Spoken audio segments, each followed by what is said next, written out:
Welcome to the episode of the Love and Reality Podcast. I am your host, Ricky Valero. On today's episode, we kick off Love is Blind Season 5. I am so excited to dive into this season because, folks, it is messy.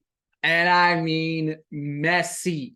Quick programming note. Let me break down to you how this is going to roll out each and every week as we have these 3 weeks of Love is Blind content. All right, first episode today. As you're listening to this right now, I'm dropping the episode 1 and 2 recap on September 22nd, with episode 3 and 4 recap dropping on Tuesdays, September 26th. And then, of course, next week, we'll have episode 5 and 6, followed by Tuesday, we'll have episode 7. And then episode 8 and 9 will drop whenever 8 and 9 drop on Netflix. And then that following Tuesday, I will be dropping a wedding predictions episode, with the final episode recapping everything that happens in those weddings on October the 13th. And I'm telling you, folks, I'm so ready to talk about this show. I've been so ready to talk about it the moment I've watched the episode. So first off, those of you tuning in, thank you so much. We went through Love is Blind Season 4 together right here on the Love and Reality Podcast, and we're about to dive right into Love is Blind Season 5. So excited I can't talk right now. I'm so excited I can't talk right now. But I'm very excited to dive into Season 5, Episode 1. Folks, I did a little preview episode of each of these cast of characters.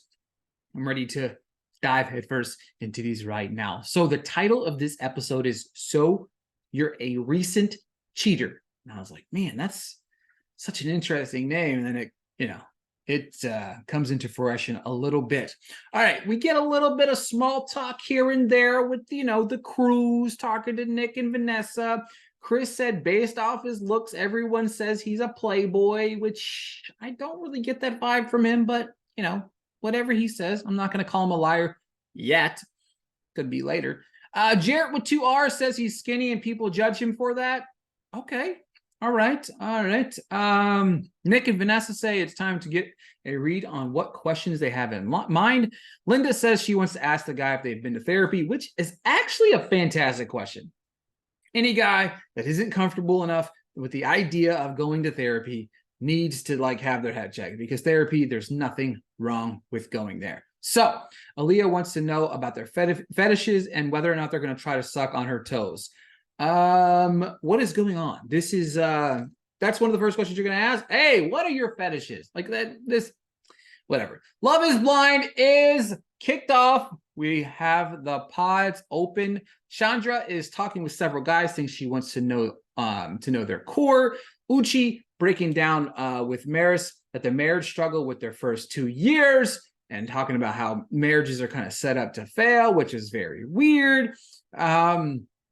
Then back in the room, we're playing, someone played Fuck, Marry, Kill with pancakes, waffles, and French toast, which I want to pause for just a second. What would I do? I'm sure most of you guys listening were like, well, what would I do? Well, I want to know what you would do. Fuck, Marry, Kill, pancakes, waffles, French toast. For me, I am going to kill the pancake. I love pancakes. However, big fan of waffles and the flexibility of what you could do with them. So I'm going to fuck the waffles, and I'm going to marry the French toast, because French toast is the cream of the crop when it comes to breakfast, lunch, and dinner. You can eat French toast any part of the day. You can really eat any of those any part of the day. But all right, we get some fast piece editing. My God, this is hard to keep up. A lot of people going on, blah, blah, blah, blah. One thing that was funny is Lydia's accent is making people hear things while she's saying something else. This entire montage is funny. She said she's the entire montage is hilarious. She said that guys have said she is too much. I don't know. She's already one of my favorites. Like Lydia, she's in the gang. You know what I mean? Like Lydia's here. We don't even have to do it. Milton and Lydia talk it up. They talk it up, nerdy vibes. Remember, I talked about the scientists needing to be on the show. They talk about a bunch of scientist things, and she calls him a nerd, but doesn't normally go for nerds. He's 24, she's 30, she freaked the fuck out. He tells her he's his number one. However, Lydia tells the camera she's too young for him. So it's like, what's really going on? Let's stir the pot. But they talk a lot of nerdy talk. It was cute, it's adorable. Big fan. Lydia and Milton, they're at the top of my list. She moves on to Izzy. They chatted up about being bilingual These two hit it off about family and kids. She said, when are you going to propose to me? I love that first conversation. Izzy talks about his biggest struggle is having a bald head. Whatever, bro. He sits down with Stacy. He's a drummer. It's his hidden talent. Please, for the love of God, do not be a drummer like Zach was a singer, in quotations. We don't need to hear you playing the drums. I don't know if it's really a hidden talent. Don't really care. Stacy talks about she loves darts. They talk about their love for dancing. She said he's getting points, and she said her hips don't lie. I don't feel like he really appreciated her saying that. Really didn't get the response that I thought that she would get from that. You know what I mean? Like that was a really kind of solid comeback here, and I felt like she kind of volleyed it up a little bit for him, and he really didn't take the bait. I was like very disappointed in him. But if you remember correctly, we read in his bio, I feel like Stacy really fit with him early on because in his bio, he's open to the idea if she has blonde hair and beautiful colored eye, it's a plus. So this is in the back of my head. The stuff was in the back of my head as I'm trying to see who's matching early on. Does it fit their stereotypes, even with just talking, right? You can kind of get that vibe. Joni said he's into girls that are older. Izzy did. They talk about not finding the right person yet. He said he was engaged. She mentioned being married before. I do love this. I do love this aspect of the show, exploring individuals that have been married, been engaged, and stuff like that. That happens. People nowadays married once or twice. Maybe they had a bad marriage. Maybe they were forced into a marriage. All of these different things are real life things that people are going through. People want to see that represented on their TV. Jonah sits down with Chris. She reads contracts all day. That's her lawyer job. Chris said he fosters dogs on the weekend. She said she's been through the ringer in her past relationship. Chris is connecting with Joni. She said he could be finding his wife. At the pods, Milton is talking up Lydia in a nerdy way, which is pretty funny. Stacy talks about Ernesto burping and not saying excuse me. That made her mad. Sorry, Ernesto, you're out. Don't worry, brah. She said she had some awkward dates with Milton and not a fan of Carter either. Her number one is Izzy. Everyone's number one is apparently Izzy. Taylor is saying she is ready to find her man. She cries a little bit, says she struggled with loving herself. Women, men, love yourself. Please, it's very important to understand that. It really, really is. So please, please love yourself. JP and Taylor chatted up. They talk about his job as a firefighter and how it's dangerous. He went to the school that she's currently teaching at, which is kind of cute. She wants someone that's hardworking, married for a couple years before they have kids. I love that idea as well. Go out, have some fun first, then have the babies. He likes to cook. Her favorite food is grilled cheese. He kind of like criticizes her a little bit for that. There's nothing wrong with a grilled cheese. And the thing about it is you can make a creative grilled cheese that is just as fire as just about anything else you can eat. So I will not hear criticism of the grilled cheese, especially on this show. These two are kind of sweet together. I like it. She said propose now. He said he would. And she says, we'll see. Uchi is chatting up, saying he's trying to narrow his list down to 2 or 3. He sits down with Miriam. She works in the Middle East, but is moving back to Houston. Next, he sits down with Aaliyah. She said he has this nerdy vibe. And she said she likes nerdy men. It was a good thing. She likes to read anime. And it was in Japan as a kid for 9.5 years. They have a great chat. I kind of like these two. I like these two kind of hitting it off. The ladies are talking about they ain't asking about body counts. Aaliyah said physical intimacy looks different on both ends. Have to be willing to be open to talk about that. Absolutely. Like these are conversations. Once you start narrowing down your list, like your objective in the pod, you sit down, you talk about X, Y, and Z. When you talk about X, Y, and Z, you slide in some conversation. Finally, whenever you're honing in and finding some of his things, you just got to do it. You know what I mean? You got to do it. Enoch sits down with Aaliyah, who both said they are freaks. We get a montage of everyone talking about sex. It's pretty hilarious. Bearded Dude has a moment of silence for Ryan Reynolds and Blake Lively just because of how hot they are and how hot they are together. Stacey says she can look at someone's shoes and guess their shoe size with her date Izzy. He enjoys her loud banter. He says he can see himself with her. Well, no shit. But Joni is sweet and tender, so he's bouncing in between. He's talking to Joni now. He brings up sex. She said she's shy, but a great kisser. They talk about their connection, about how both of them see each other at the top of each other's list. Joni and Chris play a game called Let's Get Deep. They joke about sex. First off, I want to talk about here. Like, they had an opportunity here that really, like, let's get deep. Like, there's so many that's what she said jokes here. Maybe that's what would turn somebody else off, but I would have said, like, that's what she said every single time. She lost her virginity as a junior or senior in high school, and she asked him. He said for the longest time he talked about how he lost it to a girl a long time ago, but he's open and honest about the time that he lost his virginity. I do want to say this, that I can't express enough how Chris telling this story about how he was in Mexico and him and his friends were with two girls. He was kind of getting ready for bed. The girl kind of forced himself on him and he felt the pressure. And that's how he lost his virginity at 17. I do think that the misconception of men being raped can't be raped. You know what I mean? It's a guy and he has to do this and he has to do that. That's not true. That's not how life works. It works on both sides of the fence. I don't care how old you are. It's not fun.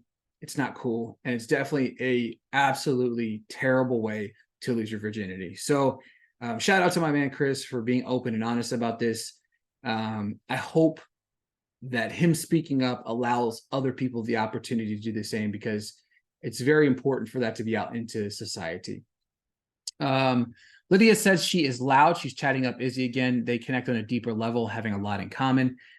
He's acting kind of weird, and she said she's going to be honest and says he is her number one. He's made a connection with her, and he asked her, and she said yes, but she said yes, but not on the same level as him.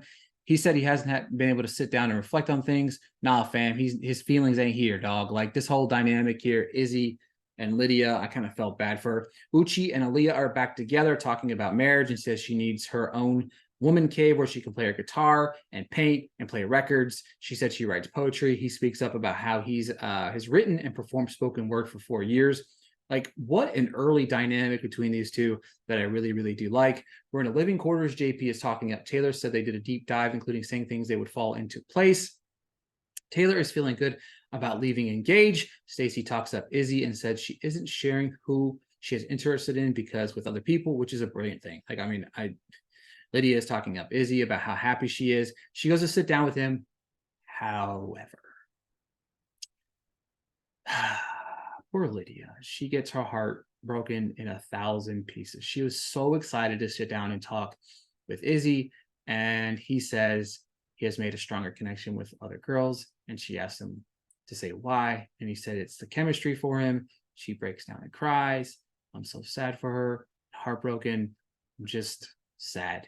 Poor Lydia. I love Lydia. Big Lydia fan right here on the Love and Reality podcast. Stacey and Joni are kind of looking over at Lydia hurting and kind of doing a victory lap. Just saying. Aaliyah and Uchi are chatting it up and said she's worried about breaking up. Uchi comforts her and says they don't have to leave. If he doesn't leave with her, he won't know. You know what I mean? She says, what would be a deal breaker? She said dishonesty. She said the same. He asked, now this is where things get quite interesting.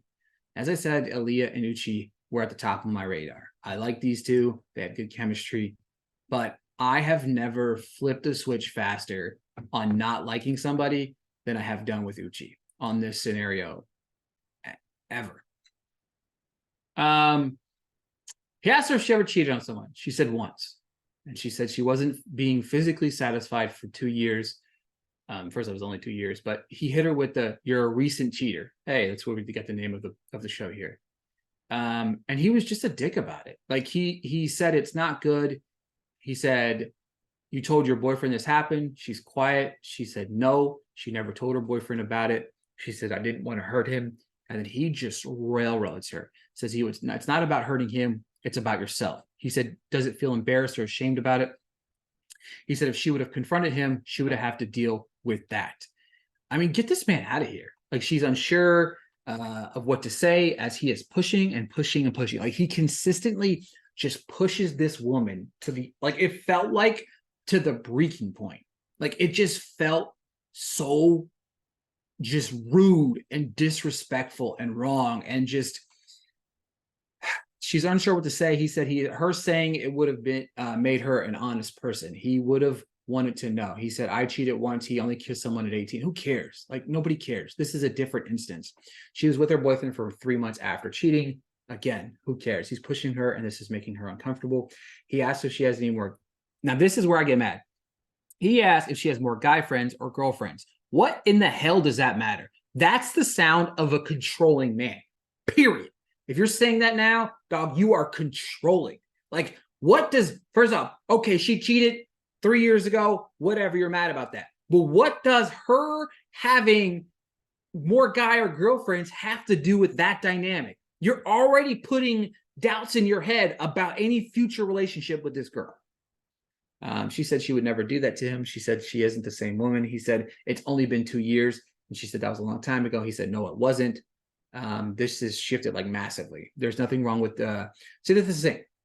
There's nothing wrong with him questioning about what transpired, how it transpired, and what happened, right? Why did you cheat? What did you think? How do you feel about it now? How can I be? She specifically said she wasn't feeling physically satisfied for 2 years. I'm not saying cheating is okay. It's not okay. It's a deal breaker for me.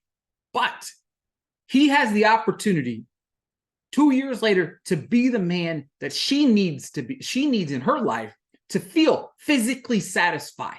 He didn't cheat. She didn't cheat on him.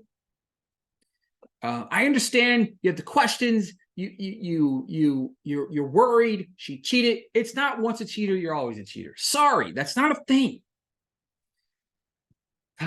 Sorry, I'm a little fired up here. Aaliyah dodged a bullet. He's talking to her saying, you didn't have to tell me that, but you chose to tell me that. He says her name. She's gone. She's outside the pod crying. Uchi's back in the pod. It's talking mumbo jumbo about their conversation. He said he heard her answer and he didn't like it, trying to dissect that he has value in her saying that. Man, I just don't like this, man.